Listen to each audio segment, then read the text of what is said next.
Hey there, it's Waste Potential 616 back again with some more comic reviews, and I've got 3 Marvel books for you. So let's get started with Deadpool, Wade Wilson's War, issue 3. Now basically, recently I think there's been too much Deadpool, and as a Deadpool fan I've been a bit, OD'd on Deadpool a little bit too much. Work with a Mouth started off good, but I really felt it went downhill. Been a bit disappointed recently with the Deadpool ongoing, and all that Deadpool core stuff is, Lady Deadpool has just been terrible in my opinion.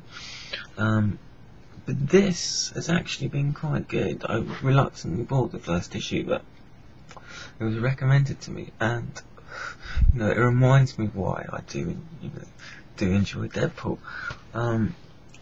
I think the thing is with this series and this issue in particular is it's a story driven book. It's not character driven, and I think with a lot of Deadpool titles, because Deadpool is such a larger than life character, it's been character driven and just sort of relied on his antics and his jokes and his personality. But what Dwayne Straczynski's done here is he's created quite a cool story here, which involves Deadpool, and he's the storyline is he's in a military tribunal. He's recounting sort of stuff from the Weapon X project, and there's a massacre that took place. Now, because Deadpool's a bit crazy, or he's lying, or his memory's just a bit skewed, the accounts of what's happened are bullshit, but we know this as an audience.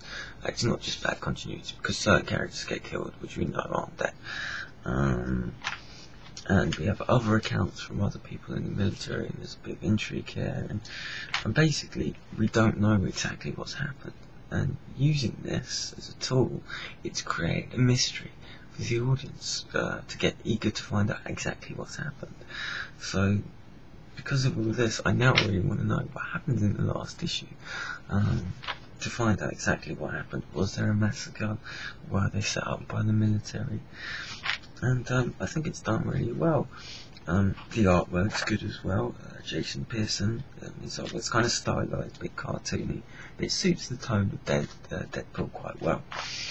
And having characters such as Domino and Bullseye and Silver Sable adds to the feel of it, being in the Marvel universe, and also takes too much concentration away from Deadpool, because Deadpool works best when he's the foil to another character as well, when people are putting up with his craziness and not just him being mad, So yeah, this is a good book, and I think this is the best Deadpool book out at the moment. So I recommend it.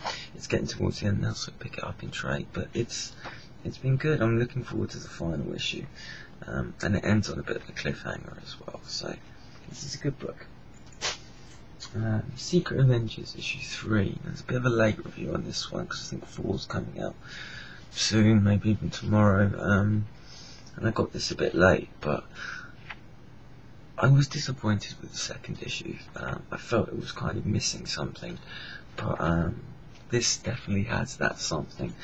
I think the second issue, the pace was a bit too slow, not enough was revealed, but this picks straight up from that, and the story really gets underway, stuff's revealed, there's still an air of mystery to it. Steve Rogers' team's gone to Mars, on this lead about the Serpent Crown thing, and battles ensue, Nova's possessed, and all this craziness is going on. It's really getting underway, stuff's getting revealed, we've got action, good character interaction, and yeah, it's really getting good. Certain characters are starting to shine now. It's a bit of an oddball group of heroes, but I can see how they're slowly their roles being revealed. Valkyrie is definitely the Thor of the group, and Ant-Man, while being sort of the comic relief, he's a real espionage character, so he has his role to play, Now, it's not terribly original. It's this kind of cosmic story of there's a great evil locked away, and there's these guardians who can stop this evil from being revealed, from being unleashed by the shadowy organisation. It's been done before, but it's done in such a way. It's done by Brubaker, and it's done well, and also, oddly enough, he writes a pretty good Steve Rogers. Who would have thought Brubaker can write Steve Rogers quite well? But yeah, this was good, and also Deodato is such a good artist. He really is. Having him involved in the book just brings the quality up tenfold.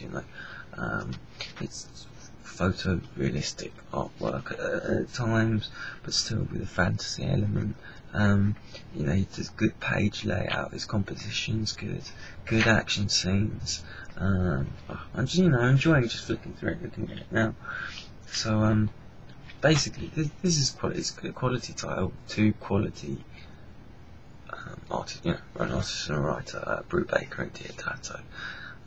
And the team is coming together a little bit. I think it needed a bit of breathing time for issue 2, but the story's really getting underway now, and there's still mysteries to be answered. So I recommend this. This is good stuff. This could be the hidden gem of all the new Avengers titles that are coming out. Alright, speaking of Avengers, Ultimate Avengers issue 2, Ultimate Avengers 2. Issue 6. Now this is the concluding part of the whole Ghost Rider storyline. And I have very mixed feelings about this, because basically I was getting a bit pissed off with the series, but this was a good issue, and this was quite a satisfying conclusion to the story. Action packed, you get a cool Ghost Rider fight. The various members of the team have their little moments. There's final confrontation between the Ghost Riders and the Church. Punisher gets involved. There's some cool little bits of characterization, a little bit of blood and gore for the bloodthirsty people out there. And there is actually a cool moment between Hawkeye and the Punisher. Spoiler alert, sort of helps him escape. They were kind of hinting towards it last issue, and I felt it didn't really work, but it does here. Also, there's a really tragic scene with Johnny Blaze and his ultimate fate, which I thought was really handled well. Miller does a good job here, and Yu's art is good as well. Sometimes it can get a bit messy, a bit sketchy, but this was he was on top form in this issue. And while all that was said, the biggest problem is this should not have been 6 issues. It should have been 4. And this arc was really dragged out, and I think overall it made the series and arc suffer.